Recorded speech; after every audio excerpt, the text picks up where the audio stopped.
হাজার চেষ্টা করলেও সেই সব দিন আর ফিরে পাবো না, আর সেই স্বাদও আসবে না। এখন মাকে বললে মা করে দেয়, কিন্তু স্কুল টাইমের টিফিন বেলায় এই চাউয়ের স্বাদ কিন্তু আর মনে হয় ফিরে পাবো না। আমার সঙ্গেও কি তোমরা একমত? তাও বাড়িতে তৈরি করার চেষ্টা করি। আমার বরাবরই এই চাউমিনটা খেতেই বেশি পছন্দ লাগে অন্য সব চাউমিনের থেকে।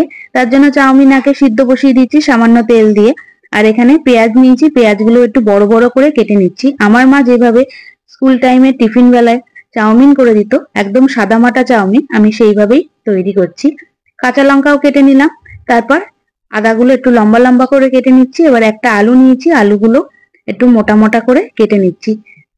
এর মধ্যে কিন্তু যখন গরমকাল পড়তো মা পটলও দিত, কিন্তু পটলটা এখন আমার কাছে নেই বলে পটলটা দিইনি, তাহলে পটলটাও দিতাম। সাদা তেল দিয়ে দিচ্ছি। এবার তেলের মধ্যে দিয়ে দিলাম বেশ খানিকটা কাঁচা বাদাম। আর এখানে বলে রাখা ভালো, আমার মা কিন্তু মাঝে মধ্যে সর্ষের তেলেও চাউমিন করে দিত। বিশ্বাস করো, জানি না তোমরা বিশ্বাস করবে কিনা, খেতে কিন্তু অমৃতের মতো লাগতো। কথা বলতে বলতে বাদামটা ভাজা হয়ে গেছে, তেল থেকে তুলে নিলাম। এবার ওই তেলের মধ্যে দিয়ে দিলাম কেটে রাখা আলুগুলো। আলুগুলো দিয়ে মিডিয়াম আঁচে 2 থেকে 3 মিনিট ভাজার পর দিয়ে দিলাম পেঁয়াজ কুচি। পেঁয়াজ দিয়ে কিন্তু পেঁয়াজটাও লাল করে ভাজবো না। পেঁয়াজটা কিছুক্ষণ ভাজার পর এর মধ্যে দিয়ে দেবো কেটে রাখা কাঁচা লঙ্কা। কাঁচা লঙ্কাটা দিয়ে আবারও বেশ খানিকক্ষণ মতো ভেজে নেব। আমার তো স্কুল লাইফে সব থেকে সেরা টিফিন হতো এই চাউমিন। তোমাদের কোনটা সব থেকে পছন্দের টিফিন সেটাও কিন্তু আমাকে জানাতে ভুলো না। আর আমার মতো কি তোমরাও এই চাউমিনটা খেতে বেশি পছন্দ করো? সামান্য পরিমাণ হলুদও দিয়ে দিয়েছি, দেখে হয়তো বুঝতেই পারলে। হলুদটা দিয়ে আবারও বেশ খানিকক্ষণ মতো নাড়াচাড়া করে এর মধ্যে দিয়ে দিলাম 1 চামচ চিনি। চিনিটা দিয়ে আরো বেশ খানিকক্ষণ মতো ভেজে নিচ্ছি। চিনিটা দিয়ে ভাজার পর দিয়ে দিচ্ছি গোলমরিচ গুঁড়ো। গোলমরিচের গুঁড়োটা একদম কিন্তু পুরোপুরি গুঁড়ো না, একটু আধ ভাঙা আছে।